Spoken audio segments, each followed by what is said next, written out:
Saw 3. Mixed ratings. I watched it on Tubi, of all things.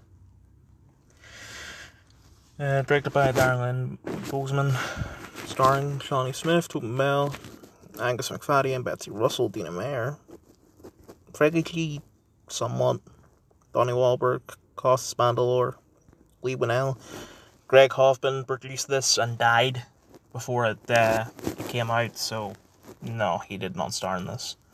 Although the character of Hoffman was named after him. Lyric Bent. Most of these people I know from Saw, to be honest. Right, so I'm going to explain why there was a massive gap between the Saw 2 review and this. I seen 1 and 2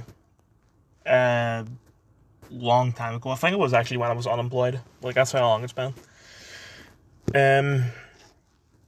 So sometime between January and May. And I said to the Ginger, if I can find Saw 3 on something, would you want to watch it together? And he said, yeah. And I realised it was on ITVX. And the ITVX would be coming on to PlayStation pretty soon. So I thought, this is great. But then, not long later, they put Saw 10 on Prime. And I was like, oh, you want to watch that? And I was like, sure, okay. And he didn't like it. And they just put him off the rest of the series. So, not long after that, I said to... made a deal with Bin Man where he really wanted to watch the Harry Potter films with me. And I thought, since... I get there's 8 of them, but I was thinking, 7 years, and there's 7 films in the original series. So I thought, that's perfect. I'm going to watch the first 2 because they went on to ITVX after it left Netflix. And then they had 3 to 7. We watched the first 2. We were about to watch the third one. But as soon as we were about to watch it, it left ITVX. And I couldn't find it anywhere for a long time. That's why I ended up watching the Hot Shots films, because they replaced Saw along with Punch Drunk Love and Airplane, but I didn't do a review for Airplane because I already seen it. Eventually, they put Tubi not only on PlayStation, but they released it in the UK as well. It used to be an American-only thing. And they had 1 and 2 on Tubi already, but sometime between its release and last night, they put Saw 3 onto it as well. So we watched that together, and here's where the actual review starts. I quite liked it. I'd seen this guy talking about how to beat all the traps, and he didn't show everything. He's telling you how to beat the traps, but he also gives a sort of recap of the film. And there was quite a bit from this that he didn't recap. Mostly the flashbacks showing, Amanda supposedly killing Eric. I assume if they didn't make the rest of the series, then just it meant that Eric actually was dead. And also killing Adam. And, I knew that this was supposed to be the end of the trilogy. And they did do a good job of wrapping everything up in a nice bow. Since, they show what happened to the people who survived. And they also killed off the people who were, at the time, the only Jigsaws. As of this film, it was just John and Amanda. And they're both dead now. But despite that, there was something about this that, if you're looking at it from the perspective of this is the end of the trilogy, there's no more Saw films after this, there's one thing that doesn't make sense.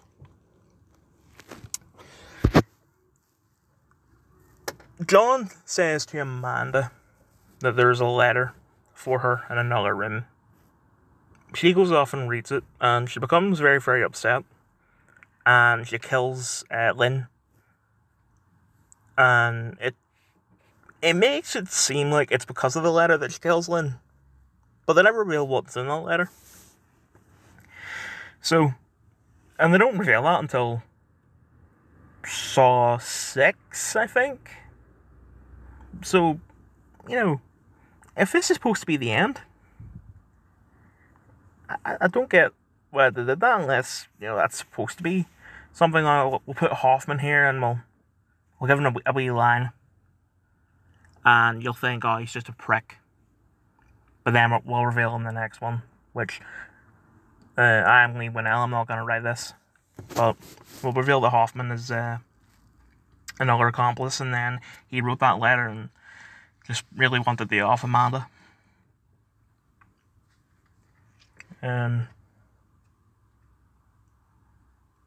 Despite that, well, not despite it, but just moving on. The TLDR is that, I really liked it. Although, I can't fault this film for it, but, this is sort of... The next film onwards is when it gets repetitive, because the next one is basically the same. Where it's one guy going through a series of tests to save people.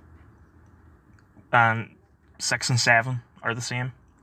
And then 5 and 8 are the same as 2, where it's a group of people going through multiple tests to save themselves. Excuse me.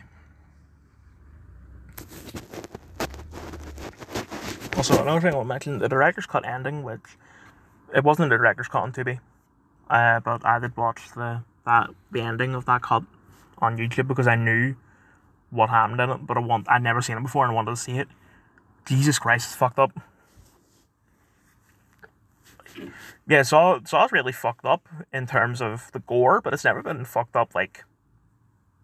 Well, it has been fucked up psychologically, but not to the level that it was in the director's cut ending, for those who don't know. Theatrical cut, Jeff's wife dies, and that's it. The film just ends. But in the director's cut, he sort of starts cradling her in his arms, and he's like, oh, it's okay, honey, we'll get out of here, not realizing that she's dead, because he's in so much shock at everything that just happened.